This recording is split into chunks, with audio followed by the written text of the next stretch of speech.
Every morning I wake up and eat frozen local blueberries on my grape nuts.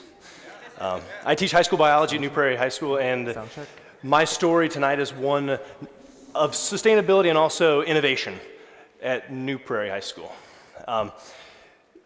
I try to engage my students in as many ways as possible. We have an orchard at our school. We do well water testing for nitrates and contamination with the septic tanks being so close together. But students really like to engage with their cell phones. And knowing this and seeing how much they get into their phones and they put them away, put it down, please. Spring break is now. It wasn't at 3 o'clock today. Put it down, please. I know that my assessment as a teacher is now writing on these end of course assessments for algebra, for English, and especially for biology for me. Seeing the phones, seeing the end of course assessment coming, and then seeing our school, New Prairie, looking to go one-to-one in the coming years. Months even, possibly, who knows. But there's other schools that are ahead of us. And then I knew that I wanted to get my stuff to them on the iPods and on the iPhones and on the iPads, so I went to look and see things that I didn't like. I didn't think that the potential was being used to its fullest for these devices. So I went and created a paper app called Bio on the Go and thought of all the different ways that I would want this app to function. And I don't have any coding experience. I tried and I made a flashlight app.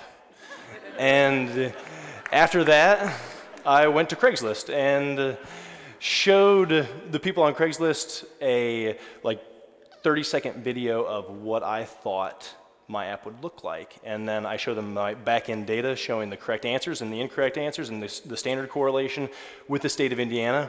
And after I put my ad on Craigslist South Bend and Southwest Michigan and Chicago, I got about 15 phone calls. And those 15 phone calls were from, I'm not exactly sure where. I was able to work with a guy out of Chicago whose dad was a physics teacher. Here's what the app looks like. You can see their score, see how much time is left. When they tap on it, if it's the right answer, it turns up green. If they tap on it and get the wrong answer, it's red. And the standard for the state of Indiana is in the upper right corner. These are the standards I expect them to teach. I'm expected to teach students. If you have them all turned on, your mind will be blown by the about 1,000 questions that could come your way. You could turn them on and off, whichever standard you would like to study. There's even a root word section. Here you can make your own questions up, and students will type in who's the awesomest person ever, and they'll put their name as the right answer, and then Superman will be wrong. And okay, but you can study other subjects too. Whatever your vocab list is for the day, you can work on. Here's the root word section. Just trying to get it using these tools for literacy. And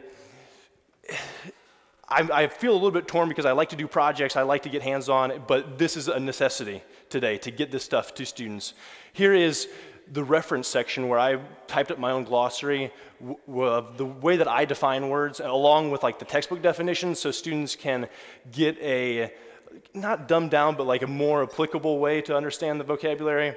Here is where it gets special, where they're able to tweet, Facebook, and email their scores to me and get them out there in the way that the other apps didn't have. So, but initially with this, I was a little bit torn because there's lockdowns at schools on all this technology.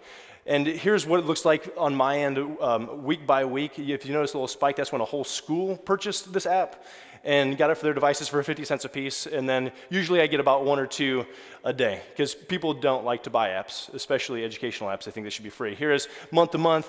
This is about showing $25 to $30 a month that I get off the app. I pay Apple $100 a year to be a developer. And then here's some of what comes through. I think that I need to fix Twitter. I didn't understand Twitter when it was done initially because I didn't understand hashtagging. It should hashtag all their scores that come out so everybody can play against each other. It could also be used in other content areas. If I could get other content people to write their stuff and I could put it in through this app, that'd be great. It could look better. Kids sometimes just tap through and don't really pay attention to right and wrong, and it's not used as well as it could be. I'd like to find a local coder as well. And we need to have that in our schools as well. So if you want to collaborate with me and get stuff to high school students in biology, contact me, please. Thanks.